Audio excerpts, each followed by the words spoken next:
टुनटुनी ससुराल में बहुत से सपने सजाकर आई थी। सोचा था बंटी की नौकरी है, अच्छा घर है, जो तंगी मायके में देखी है वो ससुराल में नहीं मिलेगी। छोटा परिवार है, बंटी की 2 बहनें और माँ है, पिताजी थे नहीं। ससुराल में राज करूंगी। कुछ दिन बहुत अच्छे बीते, मगर एक दिन पता चला कि बंटी की नौकरी छूट गई। सारे सपने हवा हो गए। अब हम क्या करें बंटी, कहाँ से खर्चा चलेगा? अभी तुम्हारी 2 जवान बहनें भी कुंवारी हैं, उनकी भी शादी करनी पड़ेगी। कैसे होगा सब? क्या करूं टुनटुनी, कंपनी घाटे में चल रही थी इसलिए बंद हो गई। पर तुम चिंता मत करो, सब ठीक हो जाएगा। 2 साल बीत गए, मगर बंटी को कहीं काम नहीं मिला। जो जमा पूंजी थी उससे एक बहन की शादी कर दी। कुछ दिनों बाद टुनटुनी को एक बेटी हुई। टुनटुनी की चिंता और ज्यादा बढ़ने लगी। बंटी, अब हमारी बेटी हो गई है। अपनी इच्छाएं तो मैं मार भी लूं, पर बच्चे की जरूरतें वो तो पूरी करनी ही पड़ेगी ना। जानता हूँ, कोशिश कर तो रहा हूँ। और 1 साल बाद टुनटुनी ने एक और बेटी को जन्म दिया। बंटी की माँ बोली, बंटी, तेरी एक बहन की शादी तो हो गई, मगर बेटा अभी दूसरी भी है, उसका क्या होगा? माँ, ये घोंसला बेच देते हैं, कुछ दिन किराए पर रह लेंगे। मैं क्या करूँ, दिन रात कोशिश में लगा रहता हूँ, पर कहीं काम मिल ही नहीं रहा। बंटी, बहनों के लिए आप मकान बेच रहे हो, हमारी भी 2 बेटियां हो गई है, उनके लिए क्या बेचोगे? टुनटुनी, मैं पढ़ा लिखा हूँ, तुम क्या सोचती हो कि मैं अब ठेला लगाऊंगा? ये मुझसे नहीं होगा। टुनटुनी रोने लगी और बोली,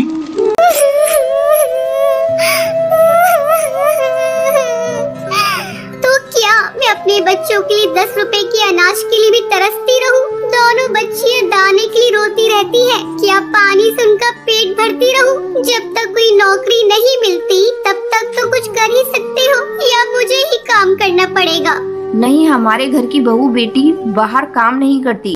टुनटुनी बहुत दुखी रहने लगी। कुछ समय बाद घर बेचकर दूसरी बहन की शादी भी हो गई। अब तो रोज ही बंटी और टुनटुनी के बीच में लड़ाई रहने लगी। एक दिन बेरोजगारी से तंग आकर बंटी ने आत्महत्या कर ली। टुनटुनी के सारे सपने टूट गए।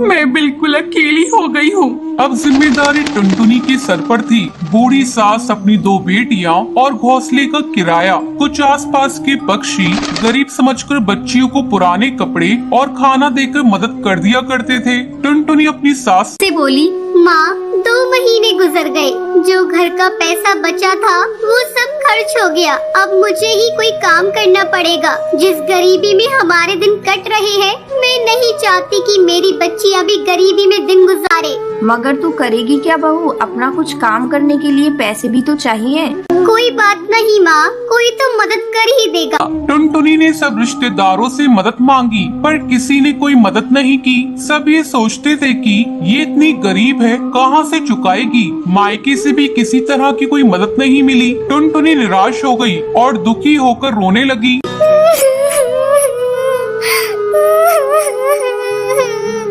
मैं अपने बच्चों को भूखा नहीं मरने दूंगी, कुछ न कुछ करूंगी, पर इतने पैसों में क्या काम करूं? एक दिन उसे उसके ही जंगल का एक चिड़क गोलू मिला। वो टुनटुनी की शादी से पहले टुनटुनी को बहुत पसंद करता था, लेकिन उससे कभी कुछ कह नहीं पाया था। अरे टुनटुनी, कैसी हो तुम? और यहाँ कैसे? और ये क्या हाल बना रखा है तुमने अपना? गोलू, मैं ठीक हूँ। यहाँ पास में ही मैं किराए पर रहती हूँ। मगर पति तो नौकरी करते थे, फिर किराए पर कैसे?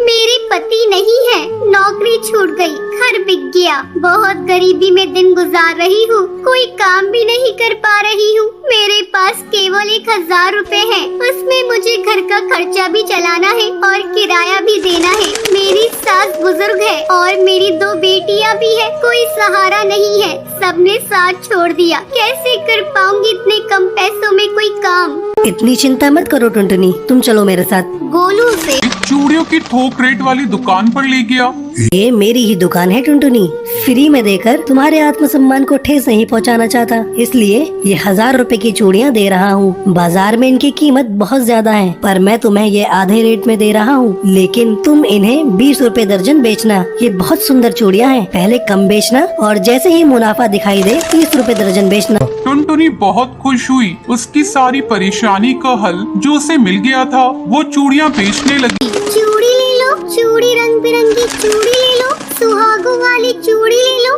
वो डाल डाल जाकर चूड़ियाँ बेचती और बीच बीच में आकर अपनी बेटियों को भी देख लेती। आसपास के पक्षी उसे गरीब समझकर मोल भाव भी नहीं करते। सबको उसकी चूड़ियाँ पसंद आने लगी और उसकी खूब बिक्री होने लगी। चूड़ियाँ तो टुनटुनी के पास ही सुंदर होती हैं, उसी से खरीदेंगे। तीज त्योहार पर और शादियों में चूड़ी पहनाने के लिए उसे ही बुलाया जाता था, जिसमें उसकी कमाई अच्छी हो जाती थी। इस तरह 1 साल गुजर गया। टुनटुनी के अच्छे दिन आने लगे। टुनटुनी गोलू से बोली, गोलू तुम्हारा बहुत बहुत धन्यवाद। तुम्हारी वजह से मैं आज अपनी गृहस्थी चला रही हूँ, नहीं तो भूखे मरने की नौबत आ गई थी। ये तो तुम्हारी मेहनत है टुनटुनी, मैंने कुछ नहीं किया। जितनी मेहनत करोगी उतना ही अच्छा फल मिलेगा। इसलिए कहते हैं मेहनत करने वालों की कभी हार नहीं होती।